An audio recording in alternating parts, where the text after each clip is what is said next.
Hi, Chloe. Hi, Chloe. Hi. Hi, Chloe. Well, I want to thank you. And before we begin, I want to just say that, thank you very much. It's a great place. You have great people on the stage with me. I want to tell you, warriors, fighters, and they love the country. They love our country. I want to just start, though, by saying 2 brave firemen, as you know, died last night in Porterville, and we just want to pay our respects to them. I heard there were 2 great people with incredible families, and I just want to pay my respects to their families and friends. That's a tough job. We just met some of the firemen backstage. It's a tough and dangerous job, and the country respects that profession very much. We just want you to all know that. They really respect you a lot. And you can add the words law enforcement to that group. Nobody respected more than those groups of people. I can tell you that. So thank you very much. Thank you very much to the families. Thank you very much.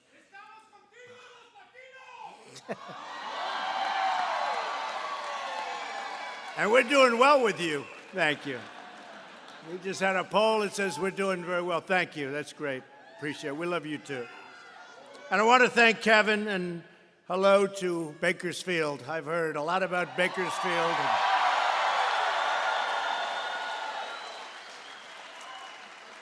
Didn't you have a great tennis player years ago named Dennis Ralston, right? Right? He was a great player. He's really great. Is he still around, I hope? Is he? I don't know. Somebody will let me know, but he was a great player. I'm thrilled to be here today as we take historic action on behalf of our incredible farmers and ranchers, growers, and communities throughout the Central Valley and all across the great state of California. What they're doing to your state is a disgrace. After decades of failure and delays in ensuring critical water access for the people of the state, we are determined to finally get your problem solved. The state's not doing anything to help, but hopefully they will eventually come along. Now that they're rationing water for people, they're saying you're going to get, very shortly, I heard the governor saying, you get 50 gallons. 50 gallons sounds okay. People tell me it's like nothing. By the time you do with your showers and your hands and your dishes and everything, 50 gallons is very, very little. Can you imagine a state being rationed when you have millions and millions and millions of gallons being poured out into the Pacific Ocean that you could have, and you'd have more water than you knew what to do with? It's crazy. Crazy. Crazy. So we're honored to be joined by a warrior, a real warrior, named Devin Nunes.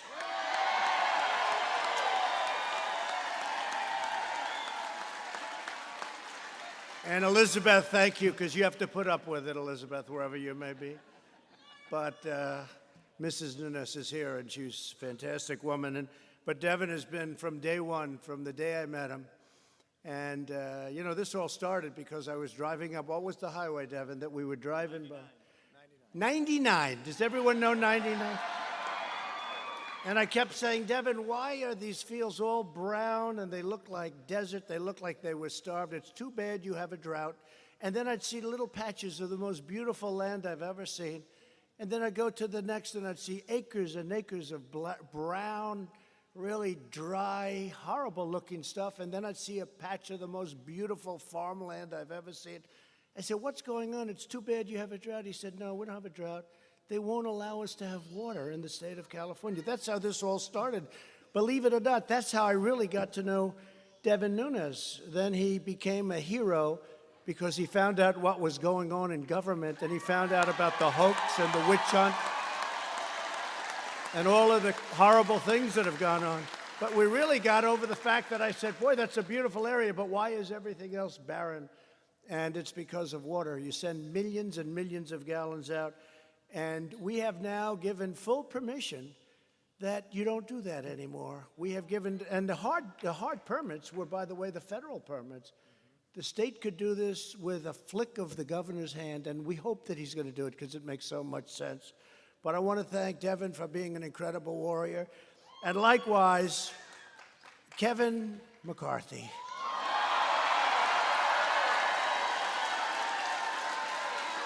who I think we can say, I mean, we have to work hard. We can pick up 7 seats in the state of California. 7 seats. And I want to thank, he said, get rid of Pelosi. That's okay with me.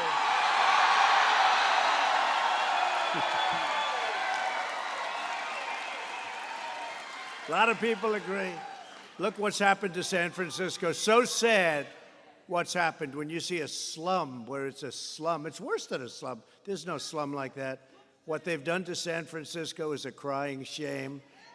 And it's something that we're going to do something about, because if they don't fix it up, clean it up, take care of the homeless, do what they have to do, but clean up their city, the federal government's going to have to step in. We're going to do it in Los Angeles and San Francisco. And I want to thank Judy, because she has to put up with these long hours that he works. Where is Judy?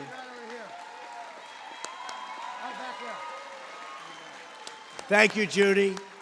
Thank you, Elizabeth. Thank you both. What you have to put up with long hours, but you know, the people appreciate it. They really appreciate it, because there's nobody doing a better job than these guys. And really, 2 of you.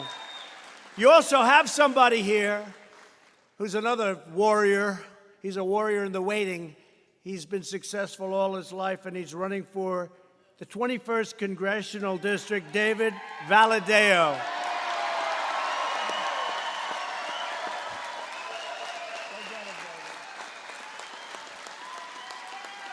He's an incredible guy, and I think I'm hearing you're doing great. But always pretend you're about 1 point down, right? But you're not going to have to worry about it. He's going to be fantastic. We really need him badly in Washington, so hopefully you'll be sending him. Thank you, David. Good luck, David. And where is Mark Wayne? Mark Wayne Mullen. Right here. Come on up, Mark. Come on up, Mark. Come on up. Jim. And his son, Jim, who's a great wrestler, who's a great athlete. Mark Wayne, thank you very much.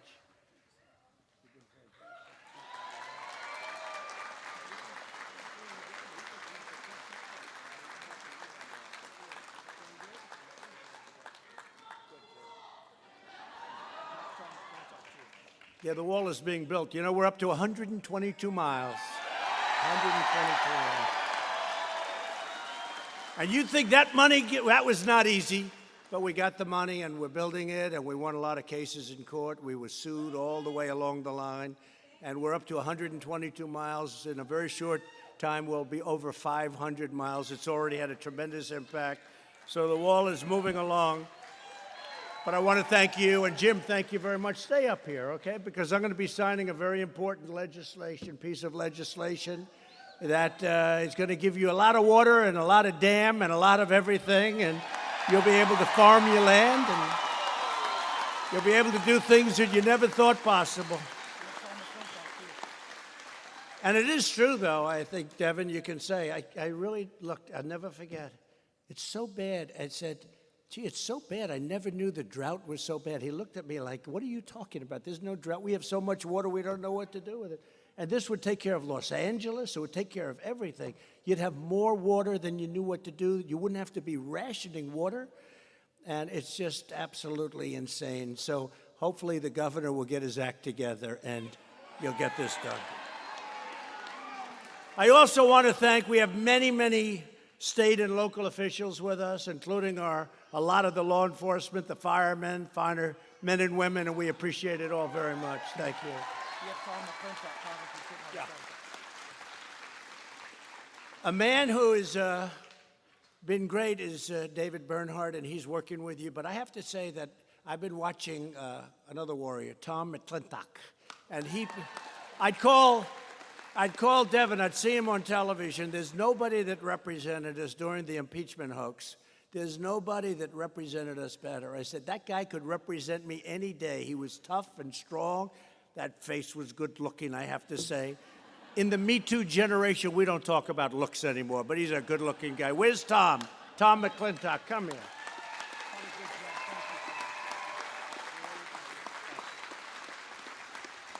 He was fantastic. But we do. We have some great fighters. And with us today is Secretary David Bernhardt, very important man in terms of what we're talking about. And David's leadership has been incredible in this subject. You know, we're talking about something that will change this whole area. Actually change, if you think about it, Kevin, is going to change the whole state if we can do this. And it's an easy word, but it's a very complicated word when you think of it. It's called water. We need water in the state, and you have so much water you don't know what to do with it, and this is the man that's going to help us. So David Bernhardt, Secretary of the Interior, please say a few words. David.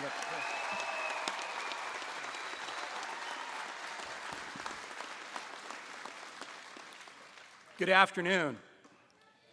It should be obvious to everyone in government and to the American people that when President Trump gives clear direction, he expects us to hit our target. And in the fall of 2018, the President directed the Secretaries of Interior and Commerce to address the challenges facing the folks in the Valley and throughout the West related to water operations. And to do that, we assembled a wonderful team, including Commissioner Brenda Berman, the first female commissioner of the Bureau of Reclamation, Aurelia Skipwith, the first African-American female director of the Fish and Wildlife Service, and led by Paul Souza, a career SES executive.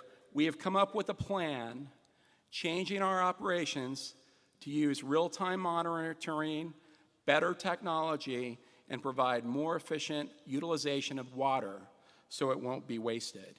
And that is just the beginning. And it's because of this congressional delegation bringing this to the attention of the President, and the President saying, let's get it done.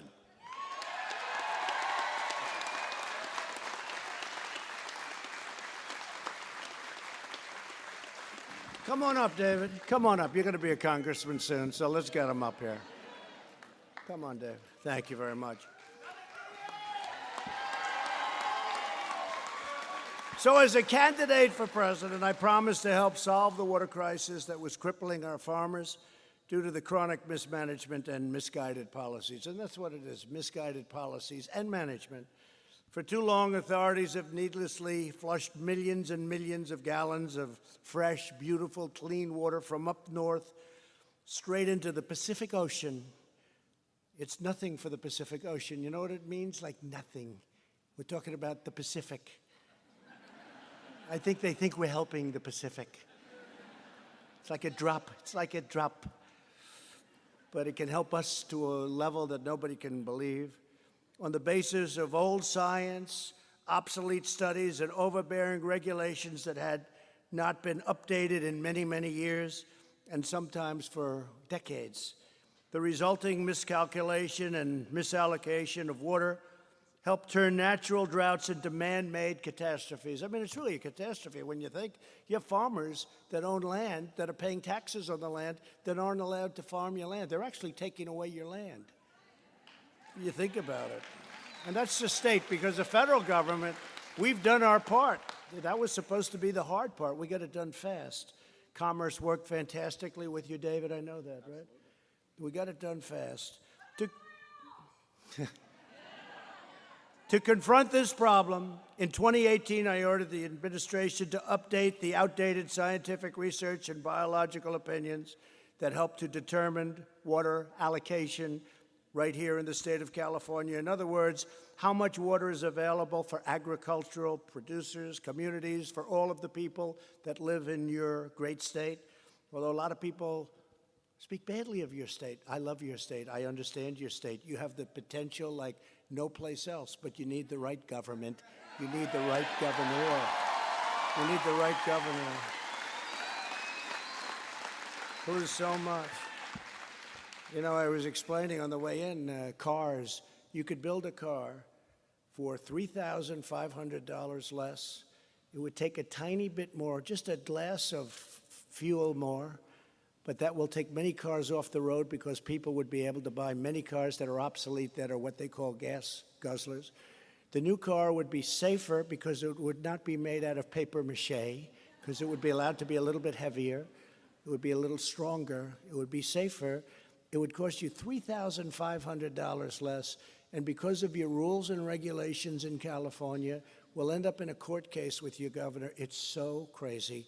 We're already in a court case over a train,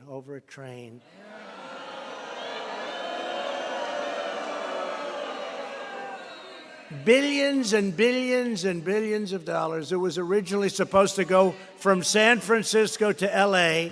That didn't work out, so now they did this in order to get the cost down. It keeps getting, pretty soon it'll be like a mile long, okay?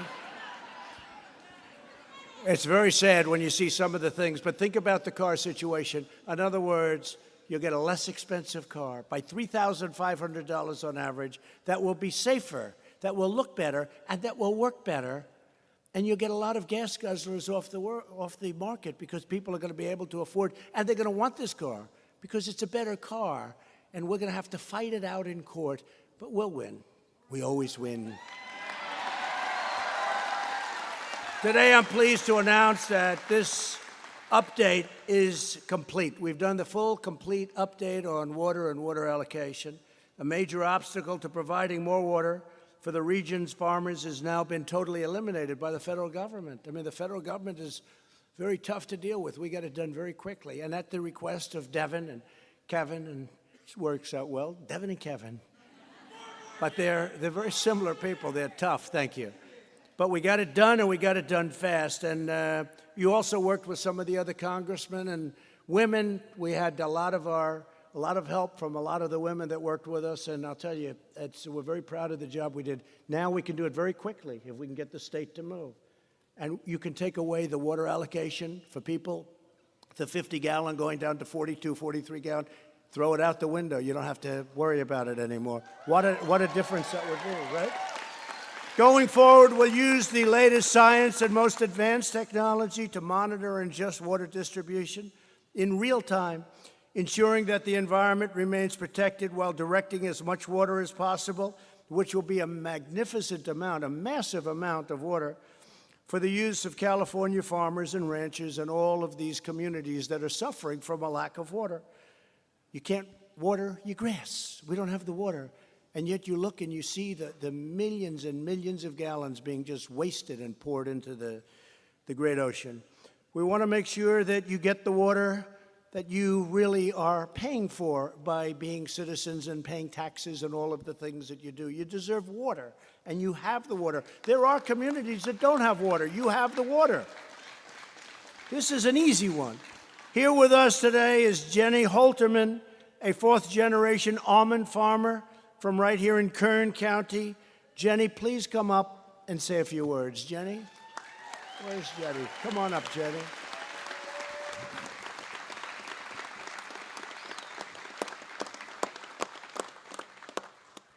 Thank you, Jenny. Nice to meet you. Please. Thank you, President Trump. I'm proud to be a fourth-generation California farmer, married to a fellow fourth-generation California farmer. I was raised by strong parents who showed me the farming lifestyle, taught me the importance of conserving our resources and the necessity of water to grow our food. Today, it is not uncommon to find 3 generations on our family farm daily.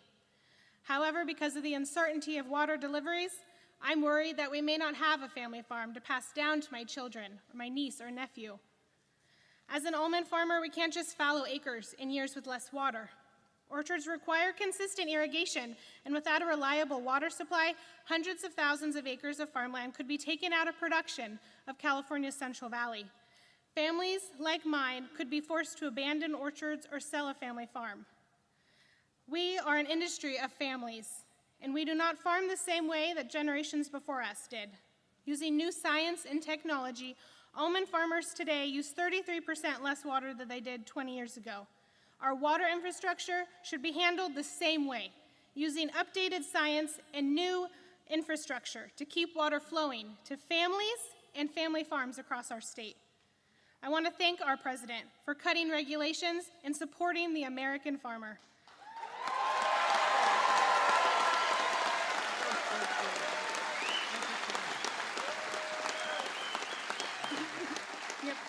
President Trump is fighting for farmers with our best interest in mind, and he was working to bring water back to the Central Valley. Thank you.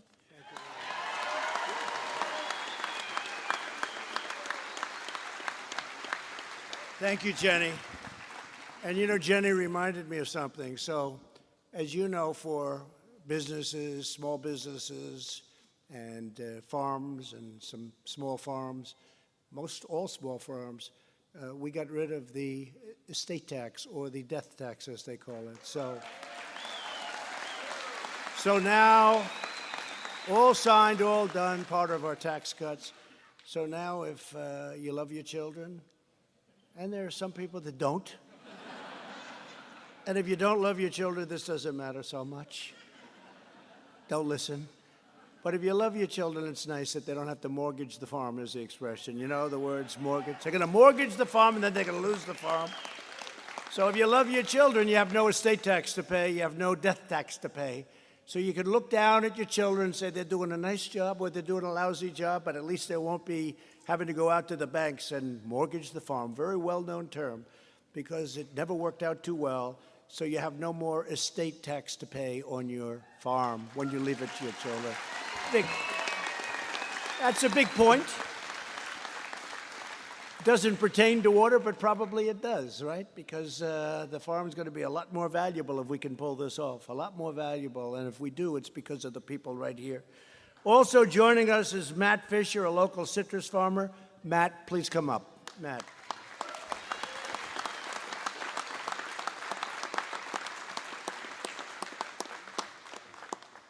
Thank you, Matt. All right, Matt. Thank you very much. I appreciate it. Thank you, Mr. President. I vividly recall the day that you were elected. That day gave my family and I such a tremendous feeling of hope and optimism about our future in agriculture. Farming here in the state of California isn't the easiest, and every day since you've been in office, you've done exactly what you promised.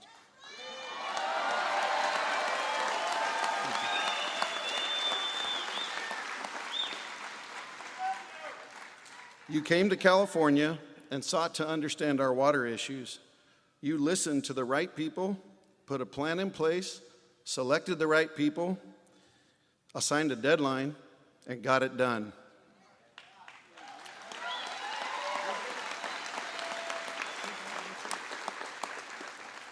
These biological opinions and the balance that they will bring to the water that falls on this state will bring certainty not only to my family and our employees, but several other families that farm here in the state of California.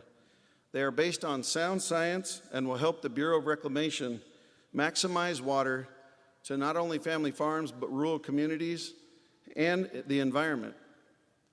Your leadership on updating these biological opinions will bring significant relief to my family and will save literally thousands upon thousands of acres of citrus from being left to die.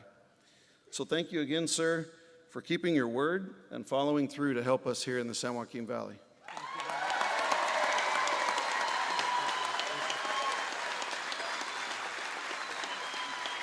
Thank you, Matt. And you have to know that this meeting, Kevin was just saying, was set up long before Devin and Kevin set it up, long before we heard that Mini Mike hates the farmer. Long before we learned about his hatred of the farmer, disrespect of the farmer. So I don't know. I don't think he's going to be the candidate anyway, to be honest with you. We'll have to start working on Crazy Bernie pretty soon. But it was set up a long time before that. We just found this out about 2 days ago. On top of regulatory failures, California has not built any major water storage infrastructure since 1979, even as the state's population has increased by nearly 70%. Think of that. In the past decade, the cost of water increased by 127% in San Francisco alone, and over 70% in Los Angeles. And you can't even get it. Hundreds of thousands of acres of once beautiful green farmland became bone dry. In our reforms, and what we've done is, in place of 1 year ago, actually, we estimated that our farmers would have received enough water to support up to 850,000 additional acres of crops. Think of that. That's a lot of acres, and over 130,000 minimum, over 130,000 jobs. With today's actions, we will help bring farmland back to life. All of the land that I talked about before will be green and beautiful. You know, they say that this part of the world has among the best land in the world to farm, right? I've heard it from a lot of people. And it's a massive amount, it's a massive amount of money, but it's got, and you see that in those little patches. You say, wow, but it needs water. Larry Starr is another farmer who will benefit by today's actions. Larry, please come up and share with us your story. Please, Larry. Thank you.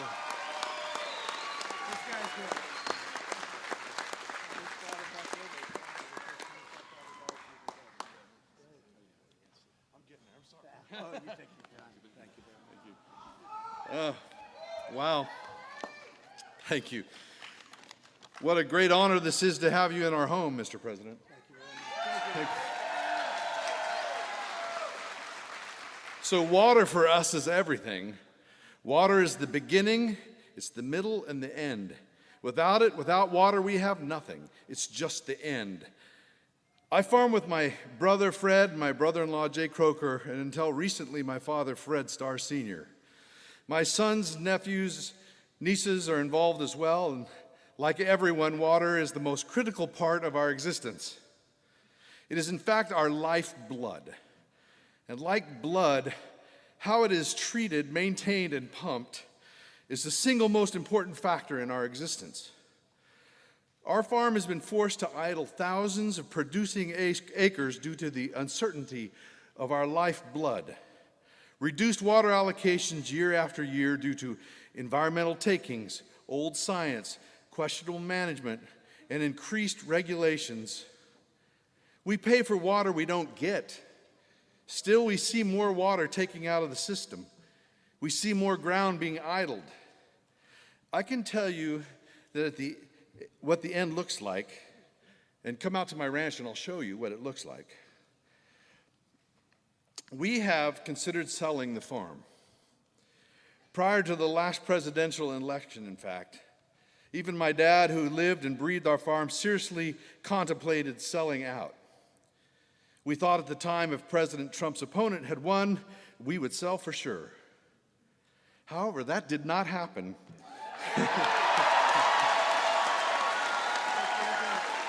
And you were elected, Mr. President. And after that, if we even mentioned selling, my dad would go ballistic. He would say, "Not now." He said, "President Trump is going to get things done." He said, "He's our hope." Yeah.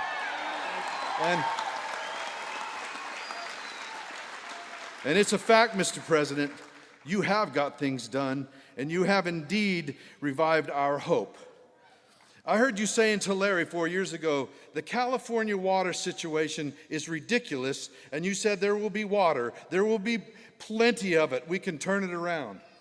I have that on my phone still. That is a promise made and a promise kept.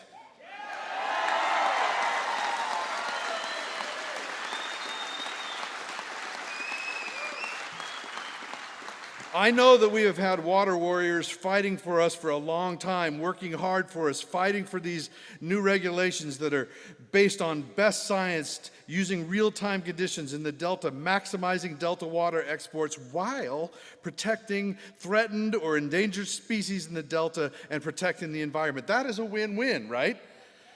Congressman McCarthy, I just want to thank you for your leadership and your friendship, and Congressman Nunes, same thing, and I know David was involved earlier, and Congressman McClintock. We just, these people were working on this before, and they were working, and, I want to mention also Ernest Conant and Paul Souza, who were intricately involved with making these changes, but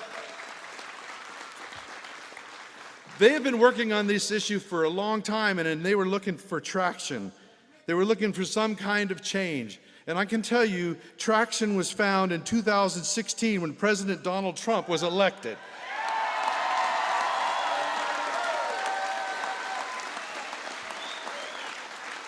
People have said to me, no, he's not why. It's timing. It's dumb luck. It's blah, blah, blah, blah. Yeah. Well, I'm no expert, and I know a certain Democratic presidential candidate who says farmers need more gray matter. You know that, yeah. But this ain't rocket science. The reason we're seeing these new rules implemented are because of President Donald Trump. And I want to publicly thank you, sir, and ask you to please keep fighting for us. Thank you very much.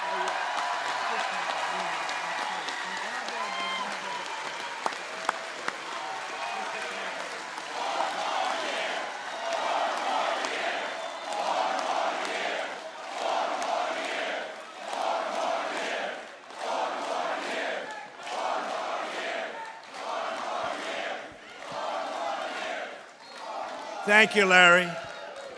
He could be running for politics one of these days, huh? I tell you, he could do a job. All of you, thank you very much. That was fantastic. But it's so easy. It's common sense. You know, Larry just said it's common sense, and it is common sense. And all we need is a governor, and we can be nice to him. We can be rough with him. We can do whatever we have to do. I'd love to be nice to him. It's all common sense. Remember I said forest management? You don't need all these forest fires. It's management. I said forest management. It's the same thing here. This is even easier. This is even easier. Just have the valve go in a little different direction, okay? This one's easy. I can't imagine why they wouldn't do it. Someday you'll explain to me politically why that's good, that you're rationing water when you have so much water. And it is. It's different if you had a drought. You don't have a drought. You have tremendous amounts of water. So maybe we can get the governor to come along and really be friendly on this one and get it done. Huge numbers, too. Forgetting about human lives, forgetting about businesses. This is tremendous amounts of money coming to the state, coming to the farmers. Your farmers would be doing much more business. Somebody said it would be the largest farm area anywhere in the world if we allowed you to have the water to irrigate and to give you a little. You need the water. You need water. It's really simple. And you have the water. You just need a signature. You're going to have one today. And that was the tough one. Right, Tom? That was the tough one. The tough one was this one. The tough one to get was the federal government. But you got that. And you really had it a couple of months ago, but you have it today officially. So from the beginning, the Trump administration has delivered for our great farmers. We love our farmers. Under the previous administration, net farm income plummeted by 20%, and under my administration, net farm income has increased by over 50%.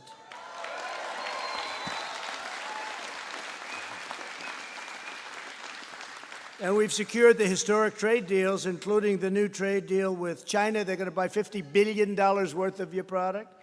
I don't know if you're going to be able to make it. The most they ever bought, remember, the most they ever bought was $16 billion. Now they're going to buy $50 billion. You know, they agreed to 20. And on closing, I was saying hello. I said, where are you with the farmers? So we're at $20 billion. That's more than they ever bought. The most was $16 billion 2 years ago. So I got them up to 20. I said, make it 50. They said, what? I said, make it 50. You got 1.5 billion people, 50, it's peanuts. Make it 50 billion. Would you do me a favor, make it 50 billion? They agreed to do it. It wasn't that easy, but they agreed to do it.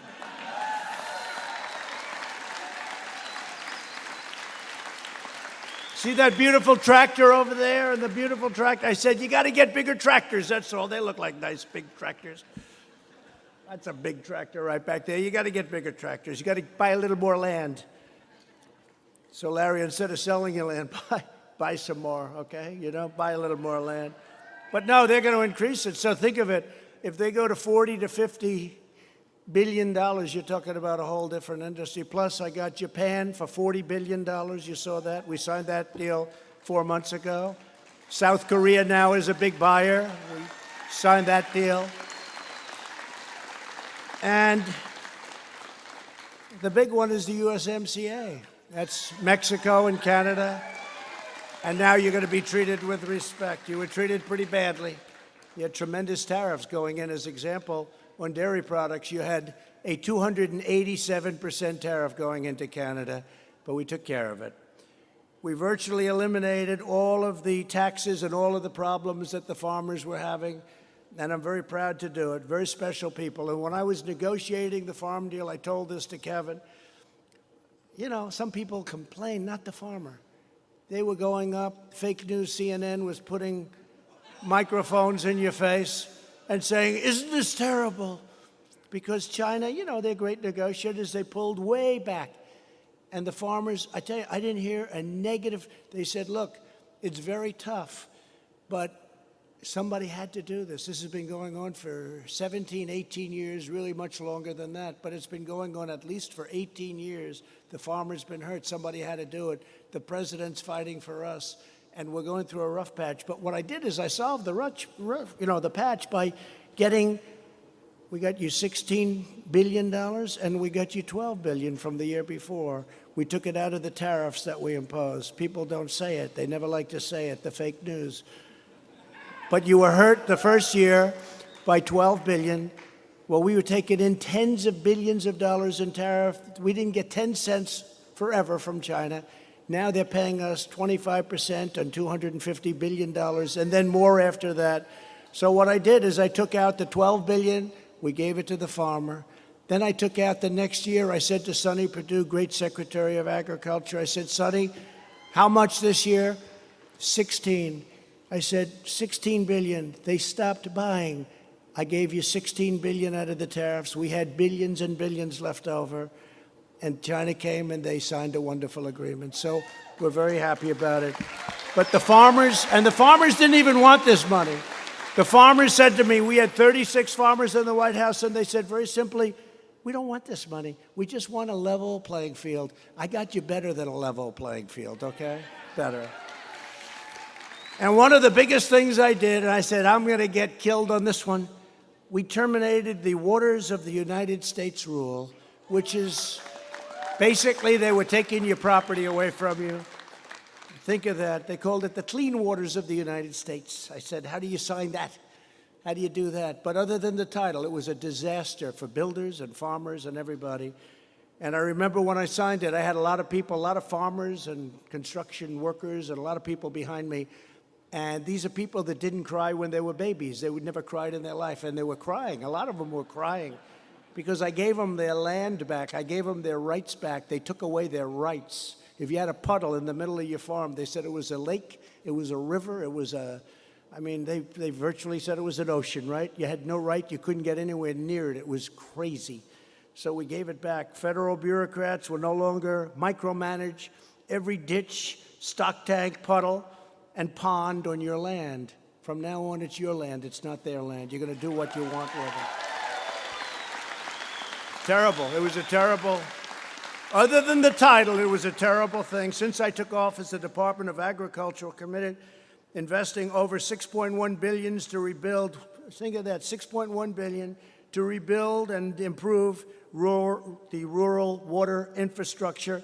And last month, I took decisive action to slash regulatory approval times for critical infrastructure, including water projects. We have many water projects going on right now that would have never happened under the previous administration, or if Crooked Hillary won, which fortunately she didn't. Our proposal will limit the process to 2 years. Already my administration is making every effort to finish the review process for the Friant-Kern Canal in less than 1 year. Less than 1 year. We're going to have it done in less than a year. Right, David? And just to finish up, America is a nation built by farmers who work hard to provide their families, support their neighbors, and draw out God's abundance from the earth. You pour out your sweat and soul. You pour out your heart. You really do. You're incredible people. You work so hard, and you're smart as hell. Because to make it in your business, you have to be smart. Your communities, your country, we appreciate it so much. And that's why I'm here today and why I will always keep fighting for the American farmer and rancher, the people in this room. We're going to fight for you, and we're going to win, and we're going to get you your water and put a lot of pressure on your governor. And frankly, if he doesn't do it, you're going to get a new governor, because who could conceivably... Who could conceivably think of somebody that wouldn't do this? So I just leave by saying, God bless the American farmer. God bless America. Thank you. Thank you very much.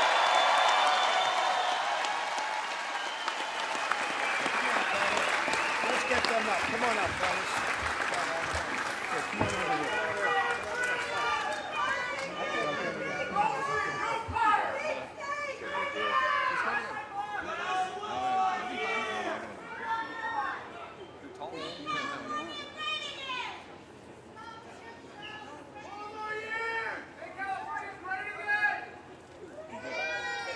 This is a big step. Where's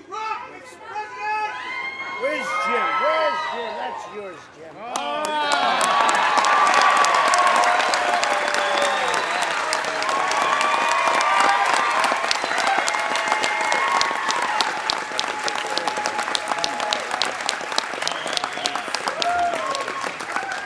Thank you, fellas. We'll get you some more, too. We're going to have everybody a pen. Good luck, Dave.